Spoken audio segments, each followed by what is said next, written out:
भारतीय सेना के इतिहास में एक ऐसा नाम है जो शहादत के दशकों बाद भी आज भी जिंदा है।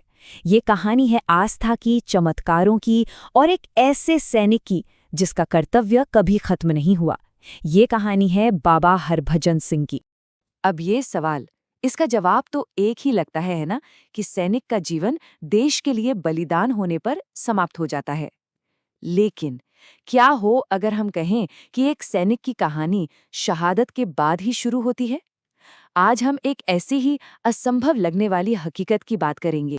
जरा सोचकर देखिए, भारतीय सेना के सख्त नियमों और रिकॉर्ड्स के बीच एक सैनिक है जो दशकों पहले शहीद हो गया था, लेकिन आज भी उसे ऑन ड्यूटी माना जाता है और उसकी ड्यूटी भारत चीन सीमा पर आज भी जारी है। तो सवाल ये उठता है कि ये आखिर मुमकिन कैसे है? चलिए इसी अविश्वसनीय कहानी में और गहराई से उतरते हैं। और ये कोई किंवदंती या सुनी सुनाई बात नहीं है, ये ऑफिशियल रिकॉर्ड्स की बात है।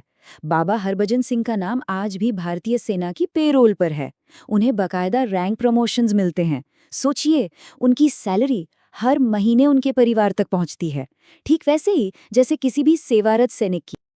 अब चलिए सिक्किम की बर्फीली ऊंचाइयों पर, करीब 13,000 फीट ऊपर, वहां नाथुला और जिलेपला दर्रों के बीच उनका पुराना बंकर अब एक मंदिर है जिसे सब बाबा मंदिर के नाम से जानते हैं।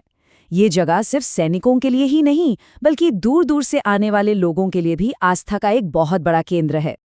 और इस मंदिर में एक कमरा है बाबा का, और वहां जो होता है वो हैरान कर देने वाला है। हर सुबह, हर रोज उनका बिस्तर लगाया जाता है, उनकी वर्दी प्रेस करके रखी जाती है, जूते पॉलिश करके तैयार, सब कुछ वैसे ही जैसे वो अभी अभी ड्यूटी के लिए निकलने वाले हो। लेकिन असली हैरानी तो सुबह होती है।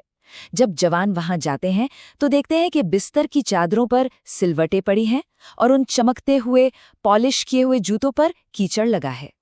वहां तैनात जवानों का मानना है कि ये इस बात का सबूत है कि बाबा रात भर गश्त लगाकर अपनी ड्यूटी पूरी करके सुबह ही लौटे हैं। तो आखिर कौन थे हरभजन सिंह? क्या कहानी है इस सैनिक की? चलिए अब जरा वक्त में पीछे चलते हैं। हरभजन सिंह पंजाब रेजिमेंट के एक जांबाज सिपाही थे। 1966 में वो सेना में भर्ती हुए। 2 साल बाद 1968 में उनकी पोस्टिंग हुई सिक्किम के उन ऊंचे, खतरनाक और बर्फीले पहाड़ों में। और वहीं अक्टूबर 1968 में उन्होंने देश के लिए अपना सर्वोच्च बलिदान दे दिया। लेकिन जैसा कि मैंने कहा, उनकी कहानी शहादत के बाद शुरू होती है। उनकी मौत एक अंत नहीं थी, बल्कि एक ऐसे अध्याय की शुरुआत थी जिस पर यकीन करना मुश्किल हो जाता है। यहीं से शुरू होता है चमत्कारों का सिलसिला। हुआ ये कि 1968 में एक हादसे में वो शहीद हो गए और उनका पार्थिव शरीर सिक्किम की उन बर्फीली गहरी घाटियों में कहीं खो गया। सेना ने कई दिनों तक सर्च ऑपरेशन चलाया, लेकिन कुछ हाथ नहीं लगा। सब लगभग उम्मीद छोड़ चुके थे। और फिर ठीक 2 दिन बाद एक ऐसा वाकया हुआ जिसने सब कुछ बदल दिया। हरभजन सिंह अपने ही एक साथी सैनिक के सपने में आए और उन्होंने सपने में कहा, मेरा शरीर यहाँ मिलेगा।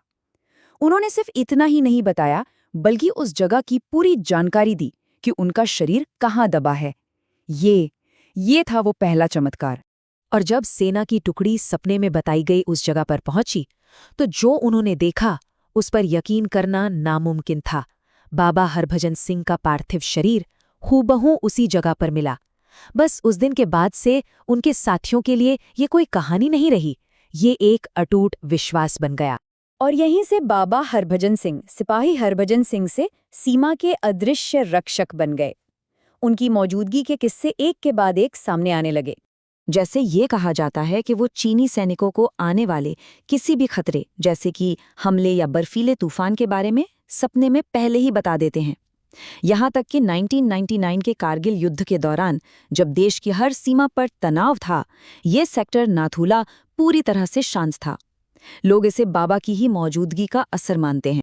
और सबसे हैरत अंगेज बात तो ये है कि ये विश्वास सिर्फ हमारी सरहद तक ही सीमित नहीं है। ऐसा माना जाता है कि सीमा के उस पार चीनी सैनिक भी बाबा का सम्मान करते हैं।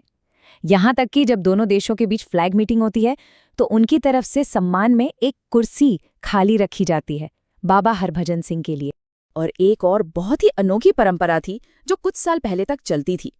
बाबा को हर साल 2 महीने की छुट्टी पर घर भेजा जाता था। हाँ, बिल्कुल सही सुना। ट्रेन में उनके नाम से एक सीट बुक होती थी, उनका सामान, उनकी वर्दी, सब कुछ साथ में गांव जाता था। और उन 2 महीनों के लिए जब बाबा छुट्टी पर होते थे, पूरी सीमा को हाई अलर्ट पर रखा जाता था, क्योंकि सरहद का रखवाला छुट्टी पर जो था। तो आखिर क्या है ये चमत्कार है या फिर कुछ और? इस पूरी कहानी का असली मतलब क्या है? देखिए, हमें ये समझना होगा कि ये सब हो रहा है 13,000 फीट की ऊंचाई पर, जहां दुश्मन सिर्फ सीमा के उस पार नहीं है, बल्कि खराब मौसम, बर्फीले तूफान और अकेलापन भी है। ऐसी मुश्किल जगह पर बाबा की मौजूदगी का ये विश्वास हमारे जवानों को जो हिम्मत और सहारा देता है, वो शायद किसी और चीज से नहीं मिल सकता। तो सवाल ये नहीं है कि ये चमत्कार है या नहीं। असल बात तो ये है कि ये अटूट विश्वास की कहानी है।